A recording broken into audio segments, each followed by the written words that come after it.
I've always wanted to run on stage like I was a top life and business coach exec. Yeah. Boldly peddling cutting-edge solutions to problems only I can solve. And here's that message. What you think is how you feel. Yeah. And the shapes you make with your body affect how you think, which affects how you feel. Sometimes I jog like this. This is a true story.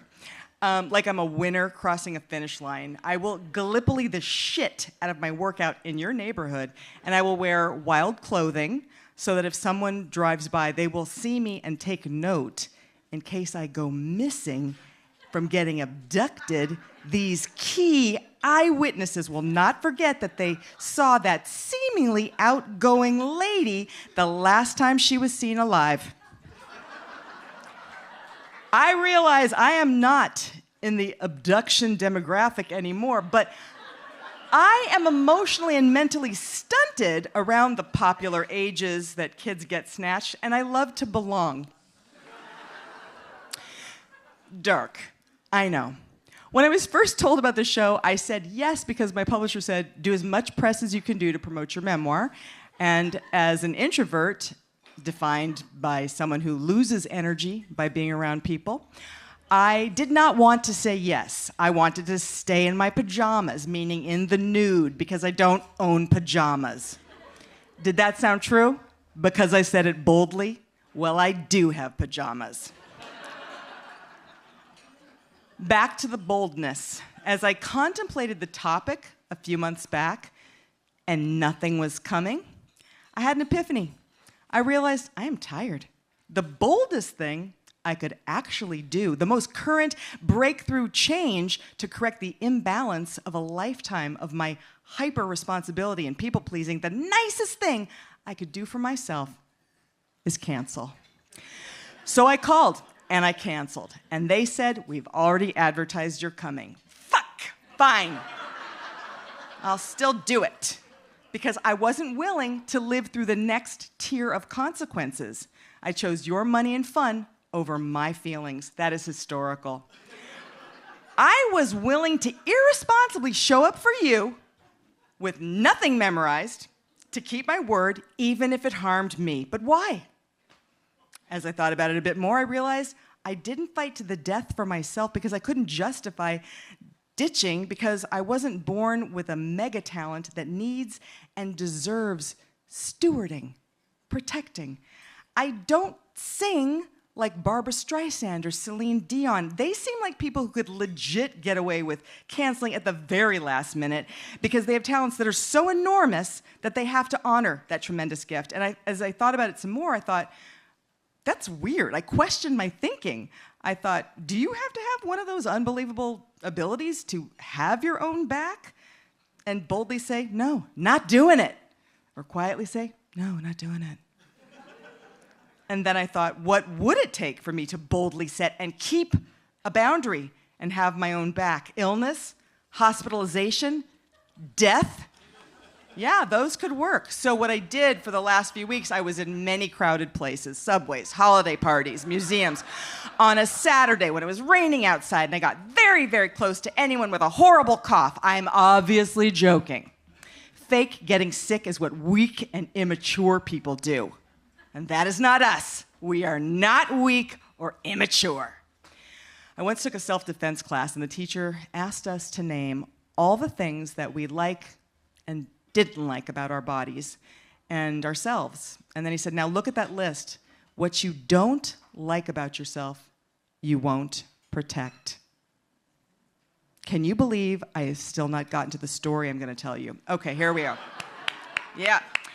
Here we go. This is the true story of how boldness is overrated, only causes trouble, and sometimes makes me wish I could rewind it and walk the boldness back. Like you, my role models were my parents. Like you, I had a rock and roll icon for a father who satirized popular culture. made 100 albums in 25 years, and was married to my mother, who went batshit crazy from my dad's constant cheating. Like you, I called my parents by their first names, fresh out of the oven. On Frank and Gail's first date, Frank picked Gail up in his lemon yellow station wagon and dragged Gail along to a business meeting he was having. At some point in the date, Frank blew his nose into Gail's skirt, both territorially, hard to say, claiming her and signaling dominance to his potential business allies. This is the story that Gail told me about their meet cute, and this story always bothered me.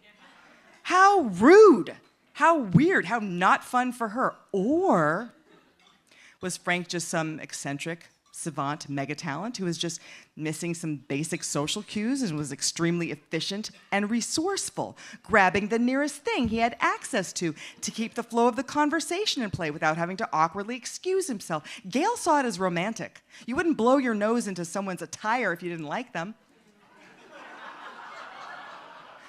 Side story. When Frank's driver's license expired, he never renewed it because he did not want to stand in line at the DMV ever again. And so Gail drove him everywhere from that expiration date on. Also romantic. I say all this because that date and many other examples I give in my memoir that you can purchase outside, these were my templates for love. Boldness.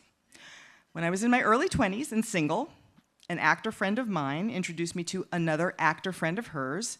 I was very flattered. She went to help matchmake. Then I met her selection and was underwhelmed. He had gaps in his teeth, thinning wisps of blonde hair. He was wearing a baggy Cosby-style oversized sweater, jeans that were too faded for the fashion of the times, and round-toed cowboy boots. He looked like a cross between Corey Haim and John Malkovich, and I had no idea that he was a popular actor on a very popular sitcom, or that he would go on to become an even bigger film star. To me, he was just this dorky, poorly dressed, I don't know, idiot with a southern drawl. But he did have a nice physique and a pleasing voice and dimples, and he was bold. He asked me out on the spot. The following week, he followed through. A rarity, and he picked me up in his white Corvette, blasting Cat Stevens, and the mild disgust returned. Instead of dinner and getting to know one another, he took me to see a foreign film at the Cineplex Odeon. That is an LA reference. Very fun. Immediately, I could tell the movie was terrible. A vicar was up in a tree with a married woman from the local village, and they were attached to this pulley and lever system, and every time he pulled this rope, the woman's dress would rise up and he'd insert himself into her. Ooh! I leaned over and I whispered, "Can we please leave?" And he looked at me like I was crazy, and he said, "I don't even know how I feel about this film." And he moved 2 seats over and continued watching it. Now, I was appalled, as were the couple behind me, but I stayed because this was before Uber and the actor was my ride home. So me and the 2 strangers behind me, we did a whispering, running commentary about how awful this movie was, and we laughed the whole time. And when the movie was over, my date also knew it was bad, but was too proud to admit it. The actor dropped me off at home and boldly asked me out for a second date. I was shocked. I was even more shocked when I said yes. On date 2, we went to a restaurant, and this time, I found him charming. We had things in common, like a love of exercise, a love of organic food. He was a reader, so hot. Things were looking up. Then he asked me about my nails. "You like to keep them long or short?" "Short," I said. It's more European, plus I'm a writer and it's hard to hold pen and type with long nails. He took my hands in his, and I felt a little jolt. Were sparks flying? And he pulled my hand to his mouth, and then he inserted my fingers into it. and he dug something out of his teeth.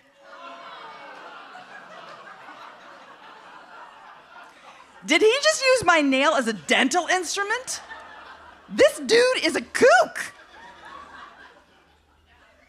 Or was this actor some eccentric savant mega talent who was just missing some basic social cues and was extremely efficient and resourceful, grabbing the nearest thing he had access to keep the flow of the conversation in play without having to awkwardly excuse himself? I started to see what Gail meant about this sort of thing being romantic. This quirky artist clearly likes me, or he wouldn't use my hand like waxed floss.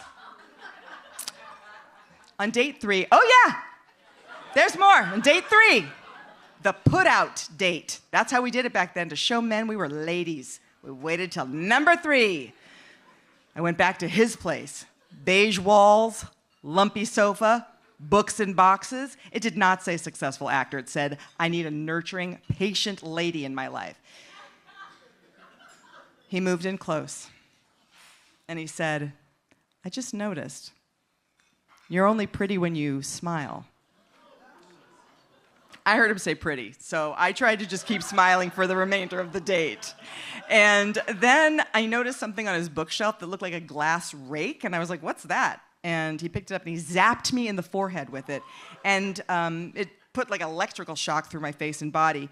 And then he raked it across his own scalp to show me that he didn't hurt me, but to check to see if he did hurt me. And he did hurt me. Anyway, I realized it was a tool that he was using to stimulate hair growth, and I deduced that maybe he shocked me with it because I had touched an early balding nerve. And I realized I had to be more careful, more sensitive to his vulnerabilities. And then he lunged at me like a sexy tiger. My dress came off. Then the doorbell rang, and I waited for him to return. Many minutes passed, then many more, and I thought, maybe the date's over and he just forgot to tell me? As I untangled my dress from the sheets, that's when I noticed a dried period blood stain. I scratched at it. It was recent, and it was not mine.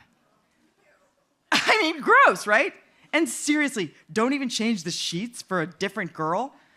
I called Gail in a panic on a rotary phone. I don't know what to do. I found period blood on his sheets and I'm trapped in a back room. And she said, well, Moon, when you love someone, that's the kind of stuff you put up with. Right, so true. I pulled myself together, I recalibrated, and I got dressed, and I found him in his living room signing checks with his personal assistant. Hi, I'm Moon. Laura, she said. God knows how many times she'd seen this scenario. And I said, well, I'm gonna get going. Okay, said the actor, not looking up. And off I went. On date 4, I know! The deed was definitely gonna happen. I could feel it. He came to my place. I had music on, candles lit, a fire going in the fireplace, and I dazzled him with my culinary talents. And we finally made love. I think we must have, because I don't really have a clear recollection of it, so it's possibly unremarkable, but I know he did sleep over, so something happened, and he did have his script changes sent to my house, so I knew that he was sleeping over.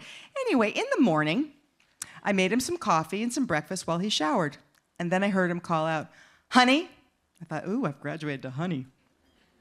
Honey, can you bring me 1 fresh raisin? 1 fresh raisin? Oh my God! I thought, this guy is as weird as my dad. I guess I have a type. So, for this out-of-the-box thinker, I headed to the dried fruit section of my fridge to find 1 fresh raisin, quadruple check to see that it was indeed organic. Good news, organic. But I only had sultanas and black currants are brownish like a raisin, but small. So I went for the blonde raisin, and I prayed that I chose wisely, because I have a bit of a temper.